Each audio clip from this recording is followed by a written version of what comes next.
after Ivana, but before Melania, there was Marla. So why did the Donald split up with the small-town beauty queen? And did she really cheat on him? Here's why Marla Maples and Donald Trump couldn't make it last.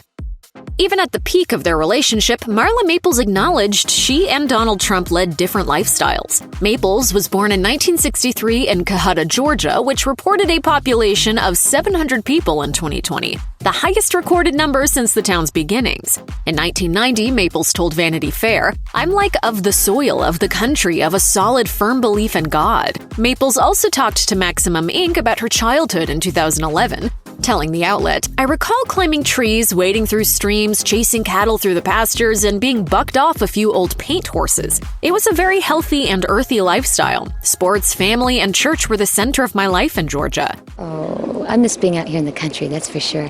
The small-town beauty pageant queen was the polar opposite of Trump, a native of New York born 18 years earlier than she was. Trump's father, Fred Trump, was a businessman himself who had his own real estate empire that raked in millions for Donald and his siblings. Maples never even saw the streets of New York until she moved there in 1985. Although she had ambitious career aspirations, Maples didn't know that type of wealth. Telling Vanity Fair in 1990, "I would be happier living out on a farm away from everyone and not being in this concrete world, and here he is representing everything that some people think is very materialistic." Donald Trump's first daughter, Ivanka Trump, has famously been paraded around by her father, who referred to her as his favorite in a 2004 interview with New York Magazine. After acknowledging playing favorites when it comes to daddy's little girl, Donald then remembered his second daughter, Tiffany Trump, born 12 years after Ivanka in 1993. Tiffany is the fourth child of Donald and the only child of Marla Maples. He told the magazine, "You know, I have another daughter with Marla named Tiffany. She's just a beautiful, great kid also, but it's very separate. When you have separate wives, it's sort of separate." Donald revealed his true feelings about Maples' pregnancy while chatting with Howard Stern in 2004, telling the shock jock, "Honestly, I'm glad it happened. I have a great little daughter, Tiffany, but you know, at the time it was like, excuse me, what happened? And then I said, well, what are we going to do about this? She said, are you serious? It's the most beautiful day of our lives. I said, oh, great." In the midst of running multiple casinos, hotels, and housing developments, it's no surprise that Donald Trump might have been a little too tied up to spend much time with daughter Tiffany Trump. When Tiffany was born, Donald's focus was on taking his casinos public to make enough money to pay down some debts. Marla Maples opened up to Us Weekly in 2016 on what it was like raising their daughter, telling the magazine, "The challenge was being able to balance being a working mom and being there for a child full-time. Her daddy loves her, of course, but I was the parent. I was the parent that was there in the flesh and with her all the time." Marla added that those years were amazing and brought her the greatest joy. Even prior to their divorce being finalized, Donald published a book that addressed his views on love and marriage. He wrote in Trump, "The Art of the Comeback." Marla was content when it was just her, Tiffany, and me. I, on the other hand, realized that business needed to be taken care of constantly. Maples retreated to California following their divorce and avoided the spotlight in an attempt to give Tiffany an upbringing similar to her own. In the couple's prenuptial agreement, Donald Trump presented himself as the pinnacle of wealth, worth $1.17 billion. Despite that figure, Trump didn't agree to what Marla Maples initially asked for in the event of divorce. Maples reportedly sought $25 million from Trump in a prenup, but settled for $1 million if they separated within 5 years, plus another $1 million to put toward a home for her. In March 1994, just a few months after they were married, Maples told Vanity Fair, "We basically came to an agreement that for the first few years we would agree on something and then tear it up. So that way I feel that we have what he needs right now for his business, and then in 5 years I have what I need for a true marriage." Although Maples reportedly wasn't a fan of prenuptial agreements and held off on signing one for some time, her desire to get married trumped her hesitation. Both parties agreed to renegotiate the document after 5 years. One expert told Vanity Fair in 1994 that Maples probably didn't understand what she was getting herself into, saying, "She thinks it's wonderful because after a few years the agreement is going to expire, but let me tell you, it will either be extended after the 5 years or Trump is out of there." Conveniently enough for Trump, they separated after almost 4 years.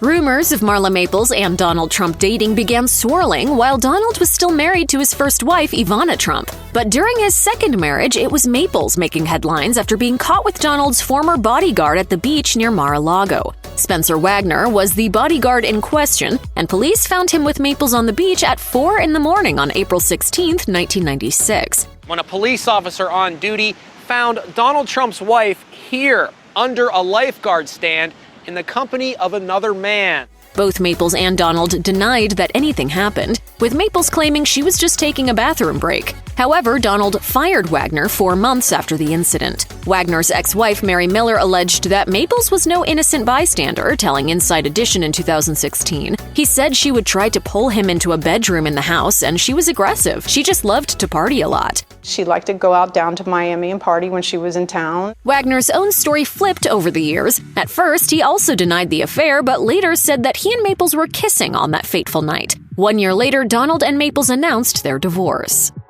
Marla Maples and Donald Trump separated in May 1997 and officially divorced in June 1999. A few months after their divorce, London's Daily Telegraph published an interview with Maples, and she offered some insight into why their marriage dissolved. Not only did she say that the marriage was, in her words, built on an illusion, she also said that Trump was never the man she wanted to marry. She told the newspaper, "I'm so happy to be away from Donald, and I'm just trying to move as far away as I can. I finally found the courage to walk away and stay away. After I became a mother, I was less willing to put up with his behavior." To top it off, the Daily Telegraph quoted Maples' description of her ex-husband as an obsessive person driven by his ego. A spokeswoman for Maples claimed that the interviewer took quotes out of context but didn't indicate which quotes specifically. Donald Trump appeared on The Howard Stern Show immediately post-divorce in 1999 and offered a low-key response to his feelings on Marla Maples and their settlement. Stern stirred the pot when he joked that he knew Donald would get divorced because too many women were, quote, throwing themselves at him. Trump didn't confirm nor deny that claim, but coyly replied, "Marla was really a good person. You know, with all fairness, we had a great time. She did stick by me. You know, in the early 90s, I did have a tough time, and it wasn't the greatest time of my life." Trump seemingly backpedaled on his comments praising her when he appeared on the show again later the same year. Stern said he'd recently been looking at pictures of Maples and commented, "She fell apart. You got rid of her just at the right time." Trump agreed, telling Stern, "Just in time. Let's say that I'm very happy."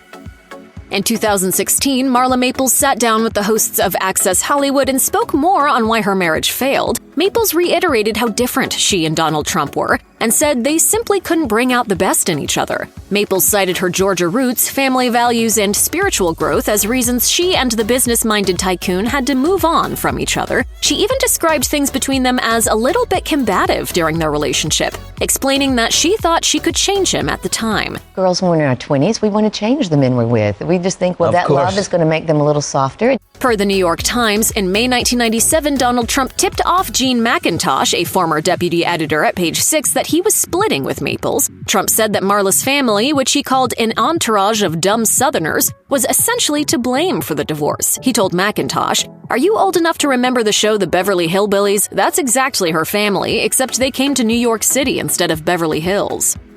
There's been plenty of opportunity to reveal the nitty-gritty on what went down in their relationship, but Donald Trump's and Marla Maples' prenup and divorce settlement prohibit Maples from revealing too much information. So when rumors of a tell-all memoir from Maples came about, it seemed too good to be true in light of their ironclad confidentiality agreement. The book, titled It's About Time, reportedly never came to fruition because Maples failed to get Trump to sign off on its publication. Maples reportedly even had a publisher ready to get the book on shelves before the denial, according to Page Six. This marked the second time that Maples had tried to tell her side of the story, as another book set to publish in 2001, All That Glitters Is Not Gold, never made it to shelves after both the publisher and Maples agreed to not follow through with publication. With the possibility of any memoir leading Maples to face a lawsuit, considering the non-disclosure agreement she signed, fans can understand why she can be dodgy or vague when asked about her ex. Check out one of our newest videos right here. Plus, even more Nicki Swift videos about the latest hot topics are coming soon. Subscribe to our YouTube channel and hit the bell so you don't miss a single one.